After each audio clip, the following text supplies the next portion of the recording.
Chapter 5, The Breaking Point, continued. The man dripped water all over her entryway, shivering as he fumbled with his phone. Alex stood behind him, hands clenched at her sides, the whispers in her mind growing louder with each passing second.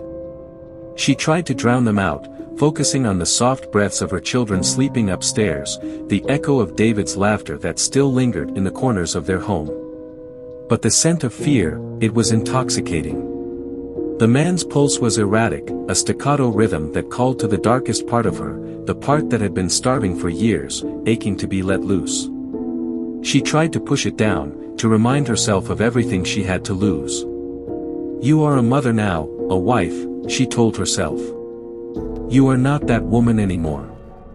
Yet, her fingers twitched, her breath shallow. The man's scent was overwhelming, triggering something primal within her. She could hear his heartbeat, fast, panicked, so close she could almost taste it on her tongue. She gripped the doorframe, her nails digging into the wood, fighting the urge to wrap her hands around his throat and squeeze until he stopped making those delicious, frightened sounds.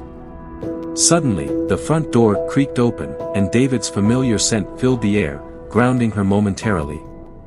Relief washed over her as he stepped inside, his voice warm and comforting. "Alex? Is everything all right?" he asked, his eyes narrowing at the stranger standing in their home. He moved closer to her, his touch light on her shoulder, like a tether pulling her back from the brink. But then she heard it, the whisper that she had tried so hard to silence.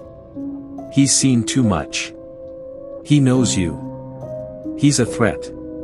Her mind twisted, the paranoia tightening its grip. It wasn't just the stranger anymore, it was David too. The darkness that had once been her companion, her twisted confidant, had found a new voice. It wrapped around her like a vice, turning her love into something rancid and cruel. Before she realized what she was doing, she had already made up her mind. She turned to David with a practiced smile, masking the storm raging beneath her skin. "Yes, everything's fine," she said, her voice smooth, steady. This man just needed to use the phone. "It's nothing." David gave her a searching look, his eyes filled with concern, but he nodded, turning back to the stranger. That momentary lapse of his attention was all the opening she needed. In one swift motion, Alex reached into the kitchen drawer beside her, fingers closing around the handle of a long, serrated knife. The cold steel felt like an extension of her own arm, familiar, comforting. The stranger barely had time to register what was happening before she lunged at him, driving the blade into his abdomen with a feral snarl. His eyes widened, mouth opening in a silent scream as she twisted the knife, the sound of tearing flesh and gushing blood filling the air like a macabre symphony. The thrill of it was almost enough to drown out the screaming in her mind, but it wasn't enough. She needed more. David's shout of horror snapped her back to the present. He rushed forward, trying to pull her away from the dying man, but it was too late. The darkness had already claimed her.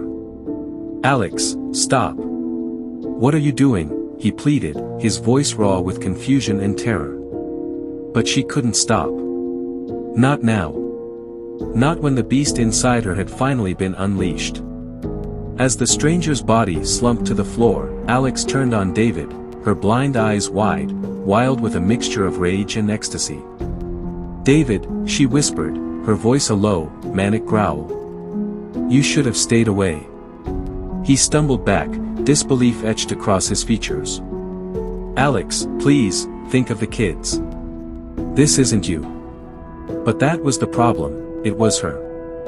The real her, the monster she had tried so hard to bury beneath layers of normalcy and love.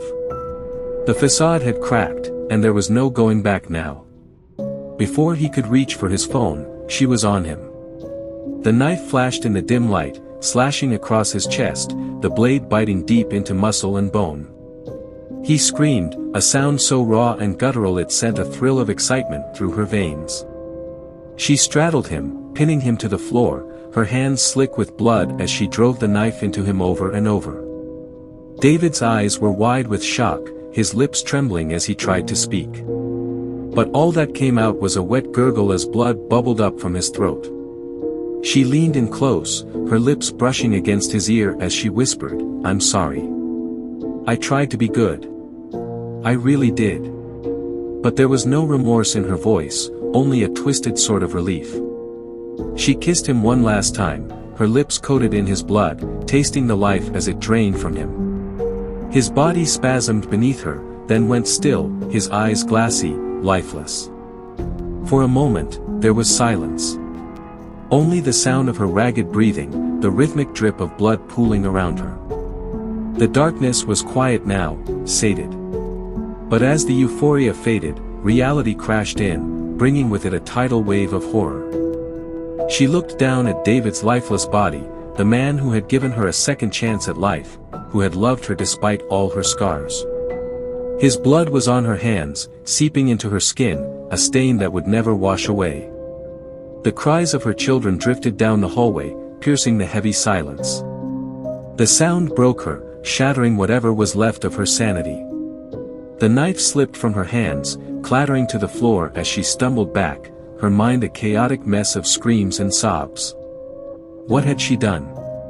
How had she let the darkness take her again? But there was no going back. The monster had won, and now, all she could do was run. With her children's cries echoing in her ears, Alex fled into the night, leaving behind the broken pieces of the life she had tried so hard to build. The darkness was all she had left now.